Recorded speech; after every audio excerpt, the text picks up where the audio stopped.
cineinc.com। आदाब, नमस्कार।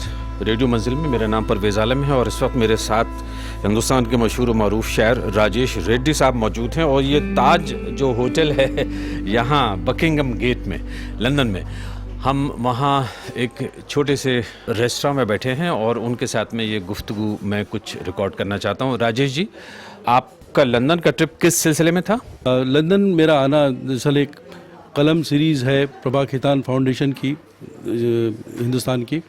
तो उन लोगों के हर साल में 2-3 बार ये लोग हिंदुस्तान के अलग अलग साहित्यकार, कवि, शायर को बुलाते हैं। उस सीरीज़ में मेरा आज अभी आना हुआ और बहुत अच्छी गैदरिंग के साथ सुनना और सुनाना हुआ।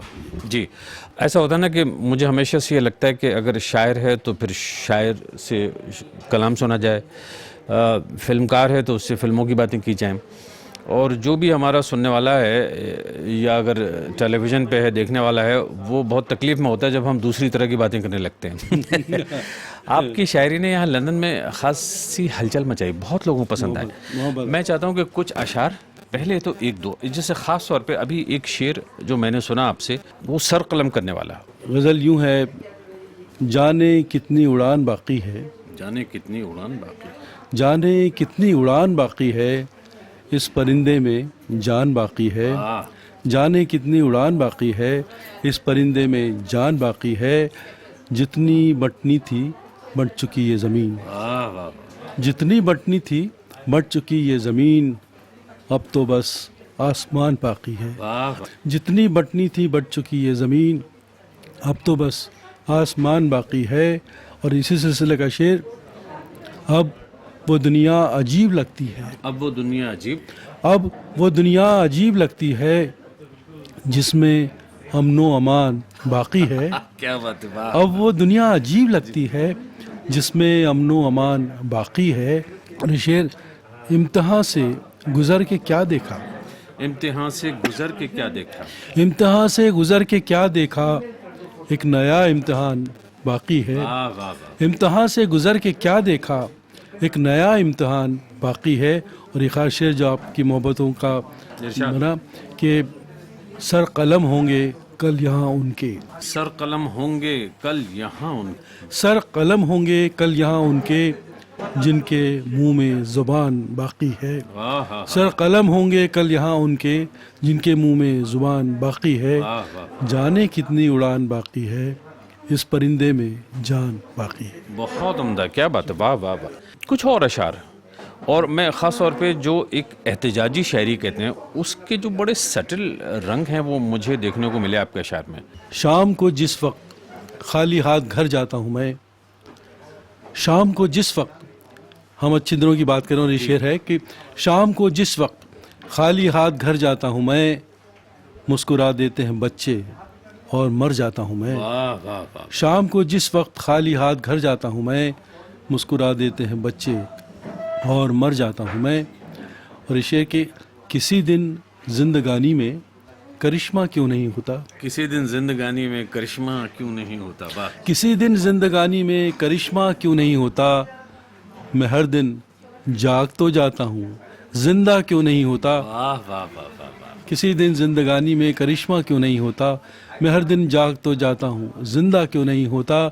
मेरी एक ज़िंदगी के कितने हिस्सेदार हैं लेकिन, मेरी एक ज़िंदगी के कितने हिस्सेदार हैं लेकिन, किसी की ज़िंदगी में मेरा हिस्सा क्यों नहीं होता। क्या बात है, शुक्रिया।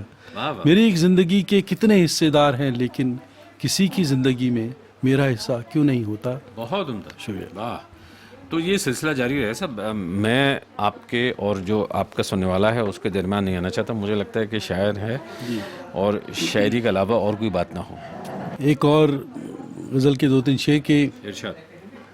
क्या तमाशा है कि थक कर रात को मर जाएंगे, क्या तमाशा है कि थक कर रात को मर जाएंगे, क्या तमाशा है कि थक कर रात को मर जाएंगे, सुबह फिर हम कब्र से उठेंगे दफ्तर जाएंगे। दफ्तर जाएंगे। क्या तमाशा है कि थक कर रात को मर जाएंगे, सुबह फिर हम कब्र से उठेंगे दफ्तर जाएंगे। और ये मैं गज़ल के 2-3 शेर सुनाना ज़रूरी समझता हूँ। मुंबई से आया हूँ और ये मुंबई ने सब कुछ देखा झेला और पूरी दुनिया में अब सब हो रहा है। ये देखिए, यूँ देखिए तो आंधी में बस एक शजर गया, यूं देखिए तो आंधी में, वाह वाह। यूं देखिए तो आंधी में बस एक शजर गया, लेकिन न जाने कितने परिंदों का घर गया। वाह वाह वाह। यूं देखिए तो आंधी में बस एक शजर गया, लेकिन न जाने कितने परिंदों का घर गया।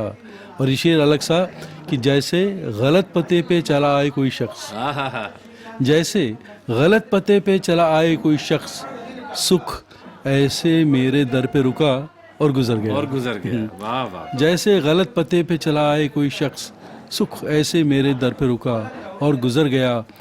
मैं ही सबब था अब के भी अपनी शिकस्त का, मैं ही सबब था, वाह। मैं ही सबब था अब के भी अपनी शिकस्त का, इल्ज़ाम अब के बार भी किस्मत के सर गया। क्या बात। मैं ही सबब था अब के भी अपनी शिकस्त का, बहुत इल्ज़ाम अब की बार भी किस्मत के सर गया। यूं देखिए तो आंधी में बस एक शजर गया, लेकिन न जाने कितने परिंदों का घर गया। वाह वाह वाह। राजेश रेड्डी साहब, इतना जो मैंने आपके बारे में सुना वो ये कि आपका ऑल इंडिया रेडियो से ताल्लुक़ रहा। जी, मैं आकाशवाणी में ऑल इंडिया रेडियो में 30 साल रहा और प्रोग्राम एग्जीक्यूटिव से शुरू हुआ था और आखिर में मैं विविध भारती में स्टेशन डायरेक्टर के तौर पर रिटायर हुआ।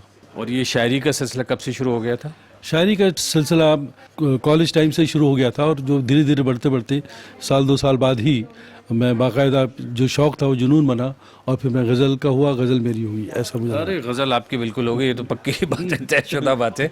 अपने मजमूए के बारे में बताइए, जिसको आज यहाँ ताज होटल जो बकिंगम गेट में है लंदन में, वहाँ लॉन्च भी किया गया और मेरे पास एक कॉपी भी है। ज़रा इसके बारे में बताइए। ये किताब दरअसल 2 साल पहले आ चुकी है। वजूद इसका नाम है, गज़ल ही गज़ल, क्योंकि मैं गज़ल ही कह रहा हूँ, उसके अलावा कुछ नहीं कह रहा हूँ अभी। वजूद जी। और प्रकाशन, पब्लिकेशन ये वाणी प्रकाशन दिल्ली।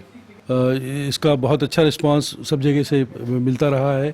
यहाँ भी लोगों ने जो भी शेर सुने, गज़लें सुनी। ये आपका पहला मजमूआ है? नहीं, ये तीसरा है। उससे पहले के जो 2 मजमूए उनके बारे में बताइए। हाँ, पहला मजमूआ था उड़ान और उसमें से कई गज़लें जगजीत जी, पंकज उदास, इन सब लोगों ने गाई। उसके बाद हुआ दूसरा मजमूआ था आसमान से आगे और ये तीसरा है वजूद। क्या बात है।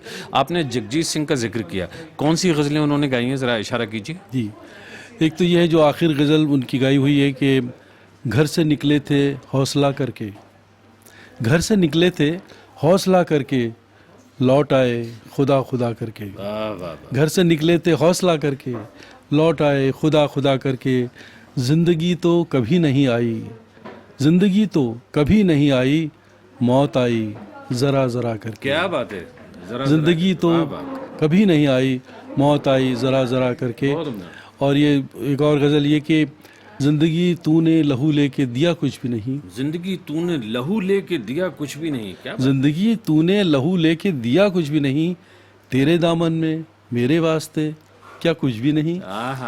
ज़िंदगी तूने लहू लेके दिया कुछ भी नहीं, तेरे दामन में मेरे वास्ते क्या कुछ भी नहीं। और ये खास शेर की, आप इन हाथों की चाहें तो तलाशी ले लें। आप इन हाथों की चाहें तो तलाशी ले लें। आप इन हाथों की चाहें तो तलाशी ले लें, मेरे हाथों में लकीरों के सिवा कुछ भी नहीं। बहुत उम्दा, वाह वाह। आप इन हाथों की चाहें तो तलाशी ले लें, मेरे हाथों में लकीरों के सिवा कुछ भी नहीं। और गज़ल का आखिरी शेर और ख़ास शेर कि दिल भी एक ज़िद पे अड़ा है किसी बच्चे की तरह, दिल भी एक ज़िद पे अड़ा है किसी बच्चे की तरह, या तो सब कुछ ही चाहिए या कुछ भी नहीं, या कुछ भी नहीं। वाह। शुक्रिया। आपने कहा एक गज़ल तो ये जगजीत सिंह ने गाई, इसके अलावा ये 2 गज़लें हुई।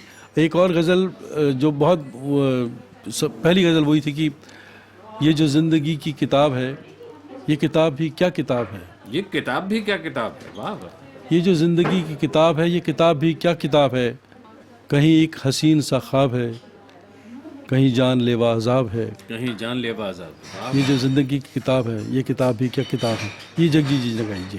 पंकज उदास ने जो गज़ल गाई है वो बहुत ज़्यादा मशहूर हुई। जी जी, वो ये है कि यहाँ हर शख्स हर पल हादसा होने से डरता है, यहाँ हर शख्स हर पल हादसा होने से डरता है, खिलौना है जो मिट्टी का फना होने से डरता है, खिलौना है जो मिट्टी का फना होने से डरता है।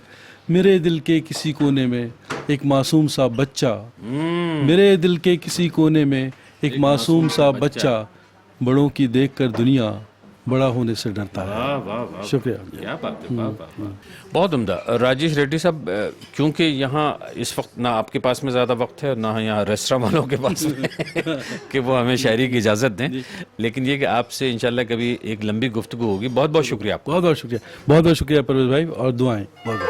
Cineinc.com